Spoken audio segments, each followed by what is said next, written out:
minute presentations, and the first one is with Bonnie Clayton. And Yay, Bonnie! I brought my posse with me. I'm going to read you should have a handout from Bonnie, and I'm going to read a short introduction, and we'll hear from Bonnie. Bonnie Clayton, also known as your web chick, is an award-winning administrative consultant specializing in web design and social media, a tech geek with a creative streak. She helps small business owners and entrepreneurs establish and maintain their online presence. She is committed to serving them according to their needs, whether that is giving them a fish or teaching them to fish. Bonnie shares her knowledge through web design, one-on-one social media coaching, and by appearing at events like the Powerful You Grow Tour. She feels her greatest success is in helping others to learn and succeed. Having lived all over the East Coast and abroad, Bonnie has a special appreciation for a nice glass of wine and a delicious piece of fine supper. I welcome Bonnie Clayton.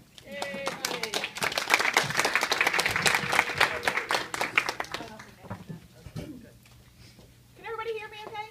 Yes. But I'm not yelling? Yes. Okay. I'd like to start off with the G in GROW. I am so grateful to be here. This is a huge opportunity for me. This is the biggest crowd that I've ever spoken to, so I'm really, really excited. And I also want to start off with answering one of the biggest questions that I get asked.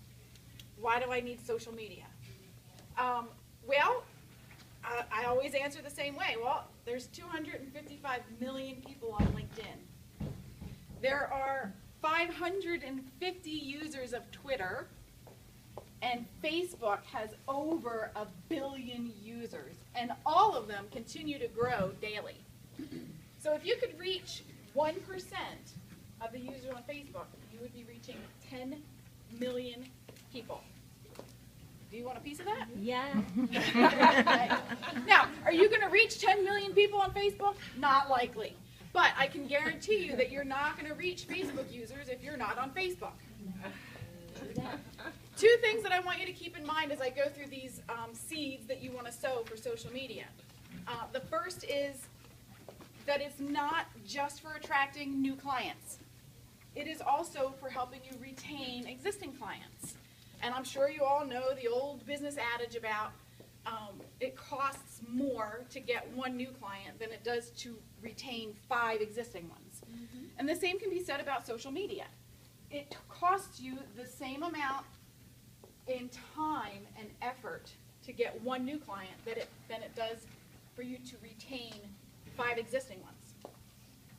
The other thing that I want you to keep in mind about social media is it is not a magic potion. It's not going to work overnight or in a week, probably not in a month.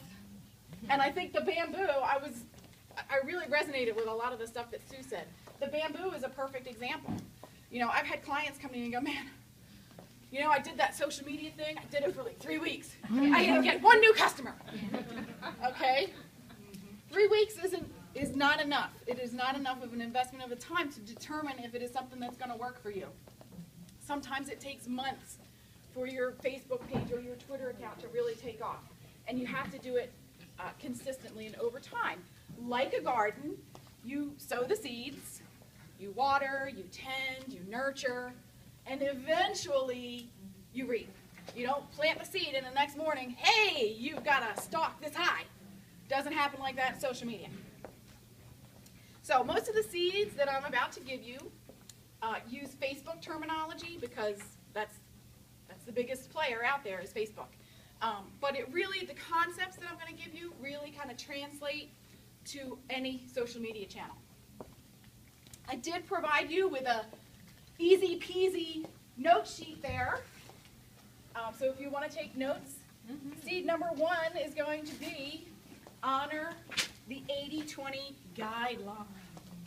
A lot of people like to call this a rule, but that sounds so rigid to me. So I like to call it the guideline. So what is the guideline? The guideline is you should only be posting promotional content 20% of the time. So if you're posting daily, which you should be on Facebook, You're only posting promotional stuff once or twice a week. What? Once or twice a week. The other 80% of the time, you need to provide value-rich content. What is value-rich content? Making someone laugh is valuable. They're going to remember that. Educating someone is valuable. Providing them with information that is valuable. Making them think, inspiring them. These are all valuable things. And you can get this from all across the web. It doesn't have to be original content. But do give credit where credit is due. Don't post something as your own when it's not.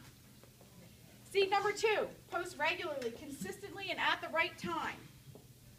When you think about it, social networking is networking. You wouldn't show up to Powerful You meetings once or twice a year and expect to get optimal results. By the same token, you wouldn't show up in social media once or twice a month and expect to get optimal results, or even once or twice a week. So a good rule of thumb is if you're blogging, 1 to 3 times a week. Facebook, daily, but no more than 3 times a day. Twitter, 3 to 5 times a day. And if you're on LinkedIn, once or twice a week is good, because that's a little bit different than the others. Posting any old time doesn't work. You need to take stock of when you see your most engagement. If you see a lot of engagement at 8 o'clock on Monday mornings, but you get nothing at 9 o'clock on Tuesday nights, then don't post at 9 o'clock on Tuesday nights. So you have to kind of, Facebook is great and provides you with actual statistics, but on Twitter and the other outlets, you kind of have to experiment and take stock. Seed number 3, you need to have a social media plan. Sitting in front of your computer going, I have no idea what to post, doesn't work. And it doesn't have to be month at a glance. If you have a weekly social media plan, you know on Mondays, I post a motivational quote. On Tuesdays, I post next week's sales. On Wednesdays, on Thursdays, etc. Then you're not going to be sitting in front of that screen going, yeah, I don't know. Because you know it's Monday, it's motivational. Learn to schedule your posts and get in the habit of doing so. Feeling like you're shackled to your computer in order to care for your social media presence doesn't work. There are a multitude of tools out there. The ones I like are Vertical Response, Hootsuite, and Buffer. But when you're talking about Facebook, always use their built-in scheduler. It gives you a little bit more credit with EdgeRank, which determines the probability of your posts being shown in other people's news feeds.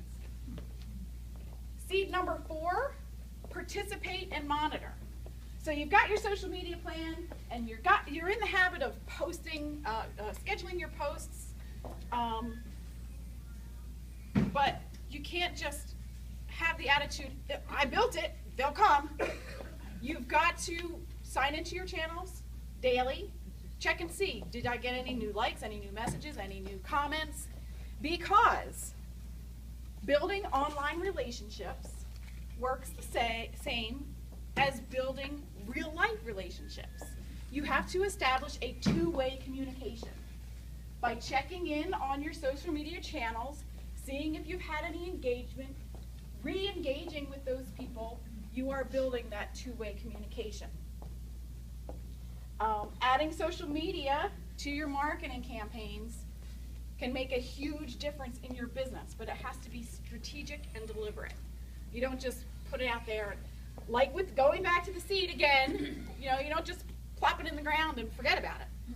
You have to make sure that it has water and sunshine, and you have to prune it and tend it, and the social media is the same way. Seed number 5, get emotional. And this goes back again to what Sue was saying about being vulnerable.